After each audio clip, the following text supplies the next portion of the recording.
और आपको मस्जिद और मंदिर को खोदना है, आपको ताजमहल खोदना है, कुतुब मीनार खोदना है। अरे इन बैंकों का घोटाले को कब खोदोगे मोदी जी? और अन्य भक्तों कब बोलोगे दर्द नहीं हो रहा, या मुंह में सेलो टेप लग गया? बहुत गालियां लिखते हो ना तुम लोग। तुम्हारे पापा से पूछो एक बार, ये 2.5 लाख करोड़ 8 साल में किसके पेट में गया है? भारतीय जनता का गाढ़े मेहनत पसीना का जो पैसा है, खून पसीने का, इस चोरों का कौन है सरदार? अभी और सुनिए, आप लोगों को सभी 80 करोड़ लोग जो हिंदुओं में आते, तैयार हो जाइए। पक्का मकान, 4 पहिया 3 पहिया वाहन व 2.5 एकड़ भूमि वाले अगर राशन कार्ड होल्डर हैं तो 20 तक करे सरेंडर। में ताजा एक और नए हीरो बनने गए थे, एक और हीरो बिल्कुल नवनीत राणा की तरह।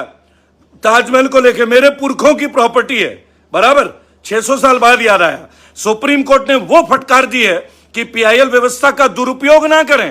ताजमहल किसने बनाया पहले जाके रिसर्च करो, यूनिवर्सिटी जाओ, पीएचडी करो, विश्वगुरु बन जाओगे। अभी खुदाई का मौसम चल रहा है ना, आज आपको एक जबरदस्त डेटा देता हूं और चेक कराइए कहीं भी जिसको हिम्मत है। स्पेसिफिकली बीजेपी वालों तुम्हारे लिए ये, और फाइनेंस मिनिस्टर उनके लिए भी, और पूर्व फाइनेंस मिनिस्टर निर्मला सीतारमण जी। अभी सुनिए, 2014 में पीएनबी बैंक का एनपीए 10,000 करोड़ था। आप 70 साल का हिसाब मांगते थे ना। अंधभक्तों पूछो अपने चाचा फूफा और मौसा से, और फेंकू से भी पूछो अच्छे से। 2014 में पीएनबी का एनपीए 10,000 करोड़ था। अब 2022 में पंजाब नेशनल बैंक का एनपीए 1 लाख करोड़। मोदी जी के 8 साल का सबसे बड़ा गोल्ड मेडल चाहिए ना मोदी जी को, गोल्ड मेडल। ओ माई डॉग्स, अले ले ले, अंदर नहीं आने दिया। ये गोदी मीडिया के लिए है, तुम लोगों के अंदर है कुछ जज्बात। दोबारा रिपीट कर रहा हूं, 2014 मार्च तक पंजाब एंड नेशनल बैंक का एनपीए 10,000 करोड़ था। ये लोग जो 70 साल का हिसाब मांगते हैं, ये बेशर्म लोग, 2014 में 10,000 करोड़ का एनपीए था पंजाब नेशनल बैंक का। आज की डेट में मोदी जी ने वर्ल्ड रिकॉर्ड कर दिया। दे दीजिए मोदी जी को भारत रत्न और परमवीर चक्र भी दे दीजिए, और हो सके ना ऑस्कर का एक एकेडमी अवार्ड भी दे दीजिए बेस्ट एक्टिंग का। कारण यह है कि 2022 में पीएनबी का एनपीए 1 लाख करोड़, यानी 8 साल में, समझ रहे ना, 90,000 करोड़ का एनपीए। एनपीए का मतलब कि बैंक का पैसा खा के लोग भाग गए। अभी आगे सुनिएगा, मार्च 2014 एसबीआई का, स्टेट बैंक ऑफ इंडिया का, भारत का सबसे पुराना bank State Bank of India, Modi ji के शुभ चरण पढ़ने के पहले एनपीए था 2014 में 61,000 करोड़। 70 साल का हिसाब चाहिए अंधभक्तों। अब एसबीआई का एनपीए 1.5 लाख करोड़ पास है। 8 साल में 90,000 करोड़ एनपीए। मोदी जी के शुभ चरण, विश्वगुरु, मास्टरमाइंड, 56 इंच का सीना जो बताते थे ना। सुनिएगा, खुदाई चाहिए तुम लोगों को, खोदना है तुम लोगों को, आओ खुदाई दिखाते हैं। पीएनबी का 10,000 से 1 लाख करोड़ 8 साल में खोद दिए भारतीय जनता का पैसे। एसबीआई का 60,000 करोड़ से एनपीए 1.5 लाख करोड़, यानी कि 2 बैंकों का 8 साल में मोदी जी और मोदी जी की टीम ने 2.5 लाख करोड़ एनपीए करवा दिया। भारत के जनता के, भारतीय जनता के पैसों को लूट के खा गए जिनको इन्होंने लोन दिया, और कईयों के तो हजारों करोड़ माफ कर दिए गए। सुनिएगा, खुदाई करना है ना। क्या खुदाई कर रहे हो? मंदिर मस्जिद आओ ना, बैंकों की खुदाई करो। तुम भाजपाइयों की कबर निकलेगी उसमें तो बहुत अच्छे से। देखना है तुम्हें खुदाई कैसे होती है। चलो बताओ, 2014 में पीएनबी का कितना था जी? पीएनबी का 10,000 करोड़ एनपीए, वो भी 70 साल में, बराबर। इन्होंने 8 साल में 1 लाख करोड़ एनपीए करा दिए, यानी बैंकों का पैसा बाहर भिजवा दिया, लोन करवा दिया डिफॉल्टरों को। ये तो पीएनबी का है। एसबीआई का सुनिए, एसबीआई का 61,000 करोड़ था, अब 1.5 लाख करोड़, यानी 2 बैंकों का 2.5 लाख करोड़। और आपको मस्जिद और मंदिर को खोदना है, आपको ताजमहल खोदना है, कुतुब मीनार खोदना है। अरे इन बैंकों का घोटाले को कब खोदोगे मोदी जी? और अन्य भक्तों कब बोलोगे दर्द नहीं हो रहा, या मुंह में सेलो टेप लग गया? बहुत गालियां लिखते हो ना तुम लोग। तुम्हारे पापा से पूछो एक बार, ये 2.5 लाख करोड़ 8 साल में किसके पेट में गया है? भारतीय जनता का गाढ़े मेहनत पसीना का जो पैसा है, खून पसीने का, इस चोरों का कौन है सरदार? अभी और सुनिए, आप लोगों को सभी 80 करोड़ लोग जो हिंदुओं में आते, तैयार हो जाइए। पक्का मकान, 4 पहिया 3 पहिया वाहन व 2.5 एकड़ भूमि वाले अगर राशन कार्ड होल्डर हैं तो 20 तक करे सरेंडर, सब्सिडी खत्म।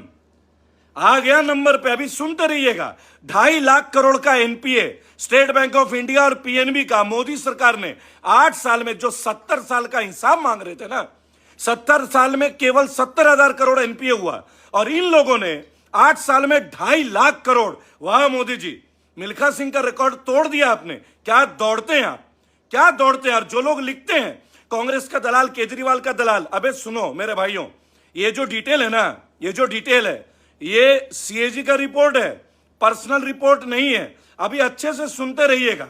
बहुत सारे पीआईएल की बाढ़ आई है, ताजमहल, कुतुब मीनार। अरे पेट्रोल, डीजल, बेरोजगारी, पीआईएल नहीं मिल रहा है लगाने के लिए। हमारे मेहनत का पैसा बैंकों का लेके जो भाग रहे हैं, पीआईएल नहीं सुनना है। ताजा एक और नए हीरो बनने गए थे, एक और हीरो, बिल्कुल नवनीत राणा की तरह। ताजमहल को लेके मेरे पुरखों की प्रॉपर्टी है, बराबर 600 साल बाद याद आया। सुप्रीम कोर्ट ने वो फटकार दी है कि पीआईएल व्यवस्था का दुरुपयोग ना करें। ताजमहल किसने बनाया, पहले जाके रिसर्च करो, यूनिवर्सिटी जाओ, पीएचडी करो, विश्वगुरु बन जाओगे। 12वीं पास शिक्षा मंत्री की तरह मजाक चल रहा है। कुआं खोदना है तुम लोगों को। और सुनो, नया रिकॉर्ड खोदना है ना तुम्हें।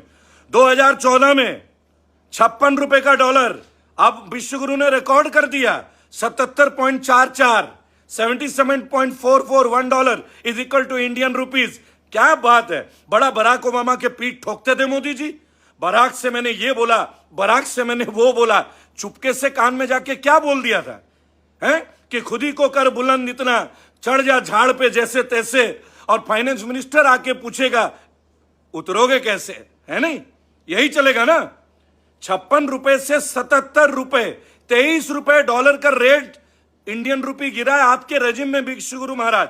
और अभी ये जो 4 धाम की यात्रा चल रही है ना उत्तराखंड में, 47 लोगों की मृत्यु हो गई है, कोई मेडिकल केयर नहीं है। ये जो इतनी बड़ी बड़ी बातें कर रहे हैं ना हिंदू भक्त जन, और वहां बीजेपी के एक नेता बोलते हैं कि ये जो 47 लोग मरे हैं इनको मोक्ष प्राप्त होगा। एक काम करिए नेताजी, आप भी जाके मर जाइए ताकि पता तो चले मोक्ष ऐसे ही पाया जाता है। मोक्ष का मतलब सड़कों में मर जाना होता है, इसको मोक्ष बोलते हैं। आप हिंदू धर्म को कलंकित कर रहे हैं। 57,000 करोड़ का लोन जो है रिलायंस इंडिया लिमिटेड अंबानी जी का माफ किया है गवर्नमेंट ऑफ इंडिया ने। हम लोगों का ब्याज माफ नहीं हो रहा है, किसान आत्महत्या कर रहा है। मोदी जी के मित्रों के हजारों करोड़, और तुम्हें खुदाई करना है। पीएनबी की खुदाई करवाएंगे तुमसे, स्टेट बैंक ऑफ इंडिया की खुदाई करवाएंगे। ये वीडियो शेयर कीजिएगा दोस्तों। 2.5 लाख करोड़ मोदी जी के 8 साल के रेजिम में एनपीए हुआ है। और सुनिए, बैंकों ने भगौड़े, नीरव, मेहुल सहित 50 विलफुल डिफॉल्टर्स के 68,000 करोड़ का लोन किया माफ। आरटीआई के जवाब में आरबीआई ने जानकारी दी। लिस्ट में मेहुल चौकसी टॉप पर। फिर से सुन लीजिए, विश्वगुरु के सबसे हसीन जलवे। बैंकों ने भगौड़े, नीरव, मेहुल सहित 50 विलफुल डिफॉल्टर्स के 68,000 करोड़ का लोन माफ कर दिया। ये 68,000 करोड़ बीजेपी के कार्यकर्ताओं का है क्या, बीजेपी के नेताओं का है, भाजपा वालों का है। और एक बेशर्मी की हद देखिए। अब दोस्तों ये बहुत इंपॉर्टेंट है, वीडियो शेयर जरूर कीजिएगा ताकि हर हिंदू, हर मुसलमान, हर सिख, हर ईसाई, हर भारतीय को एक जागृति उत्पन्न हो। पवन हंस, जानते हैं ना पवन हंस हेलीकॉप्टर, आप लोगों को जो ले जाते हैं वैष्णो देवी, हमारे बुजुर्गों को, सबको, जो लोग चढ़ नहीं पाते। मोदी सरकार ने देश की सबसे बड़ी हेलीकॉप्टर सेवा प्रदाता company Pawan Hans limited PHL की 51% हिस्सेदारी मात्र 211 करोड़ में बेच दिया स्टार 9 मोबाइलिटी प्राइवेट लिमिटेड को। आज सबसे बड़ी बात है, ये जो स्टार 9 मोबिलिटी प्राइवेट लिमिटेड है, इनको पैदा हुए कुल 6 महीने हुए हैं दोस्तों, बराबर। यानी 40 साल के कंपनी को, पवन हंस कंपनी को, स्टार 9 मोबिलिटी पावर को, जो कि 6 महीने पहले पैदा हुई, उनको बेच दिया गया। अभी तो बहुत बड़ी बात है, मैं आपको बता दूं, आपको मजा आएगा।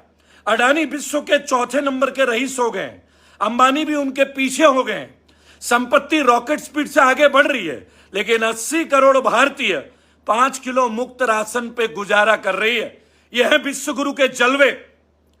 आप सोचिए अडानी कहां से कहां पहुंचे गए, रिचेस्ट इंडियन बन गए, वर्ल्ड के 4th लार्जेस्ट हो गए, वॉरेन बफेट को पीछे पछाड़ दिया और 80 करोड़ भारतीय 5 किलो राशन के पीछे जिंदगी गुजार रहे हैं। तो ये चाणक्य का अर्थशास्त्र है या किसका?